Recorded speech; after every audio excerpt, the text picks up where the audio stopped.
Hello and welcome. Today, we're going to dive into some of the most powerful ideas ever thought up. Ideas from Britain and the US that completely changed how we think about truth, happiness, even our own rights. And look, these aren't just dusty old concepts. They are the invisible architecture of your world today. So, let's get started on this journey into the ideas that, well, built our world. But first, let me ask you something. And I mean, really think about it for a second. How do you know that the chair you're sitting in is real? Or that the sun is absolutely 100% going to rise tomorrow? Where does that certainty actually come from? You're definitely not the first person to wonder about this. For centuries, this exact question has obsessed philosophers. Today, we're going to unpack the revolutionary answers that came out of Great Britain and the United States. Answers that didn't just win debates, they completely rewired how the Western world thinks. So here's our game plan. We'll kick things off with the huge debate over knowledge, then jump into the empiricist revolution, and after that, the utilitarian's quest for happiness. Then we'll hop across the pond to America's super practical philosophy. And finally, we'll tie it all together and show you why it matters to your life right now. All right, first up, from reason to experience. You can think of this as the heavyweight championship of philosophy, a massive clash over the very source of all human knowledge. In one corner, you had the rationalists. They believed truth was found by looking inward, using the pure, clean power of logic. They argued we're all born with certain ideas already installed, like software. But in the other corner, you had the challengers, the empiricists, and their take was radical. They said, forget innate ideas. All knowledge floods into our minds from the outside world through our five senses. And that brings us right to our second section, the empiricist revolution. This was a seismic shift, a move away from abstract thoughts and toward the messy, real, concrete world of experience. It was all about trusting what you can actually see, hear, and touch. So the central question they were trying to answer was this. If we aren't born with ideas, where does all our knowledge really come from? I mean, how do we go from being a baby who knows basically nothing to an adult who can navigate the world, build cities, and even think about the stars? This whole revolution really gets going with an English philosopher named John Locke. He looked at the human mind and came up with a powerful and pretty elegant idea that would change absolutely everything. He called it the tabula rasa, which is Latin for blank slate.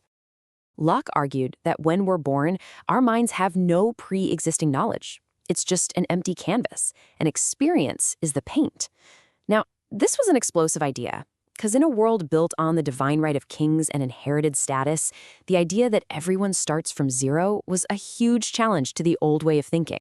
So if Locke opened the door, a Scottish philosopher named David Hume came along and kicked it wide open.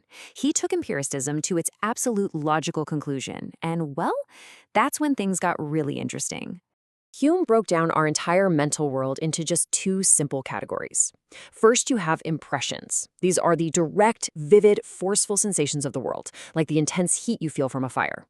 Then you have ideas, which are just faint copies or memories of those impressions, like remembering the heat later on. For Hume, every single thought in your head is either a direct sensation or a faded echo of one. That's it, simple as that. Now, this focus on real-world experience naturally led to another question. If we can figure out what is true just by observing the world, can we also discover what is good? This brings us to the calculus of happiness, a radical, almost scientific attempt to build a system for morality. And the main question here is a big one. Forget about what a holy book says or some abstract sense of duty. In the real world, what actually makes an action right or wrong?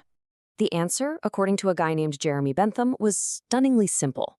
He said, the greatest happiness of the greatest number is the foundation of morals and legislation.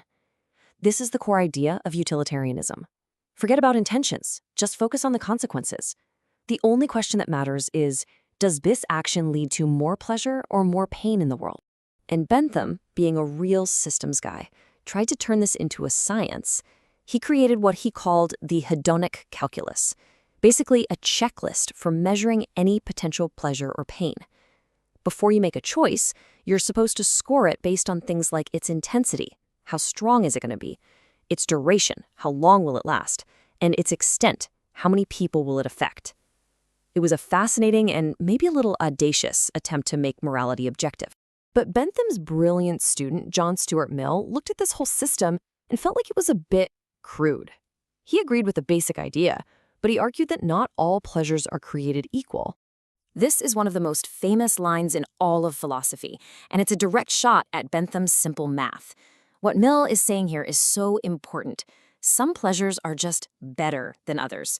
There are higher pleasures of the mind, like learning or art or a good debate, and lower, purely physical pleasures.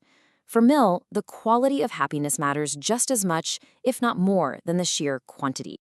You know, these ideas didn't just pop up out of nowhere. You can actually trace the conversation through time.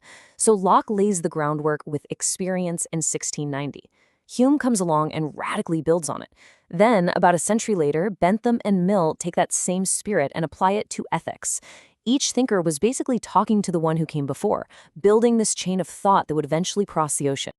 And now let's cross the Atlantic for our fourth section, America's Practical Philosophy. This is pragmatism, a uniquely American, kind of no-nonsense approach to thinking, born from a frontier mindset that cared a lot more about results than abstract theories.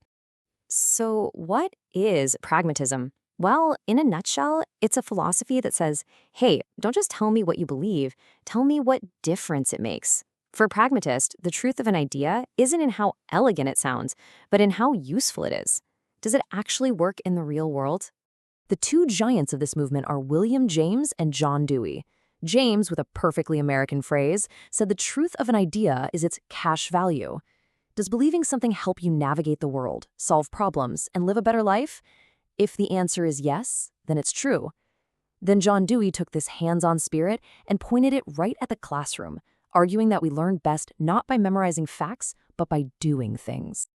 Okay, this brings us to our final, and maybe most important section, connecting all these ideas to today.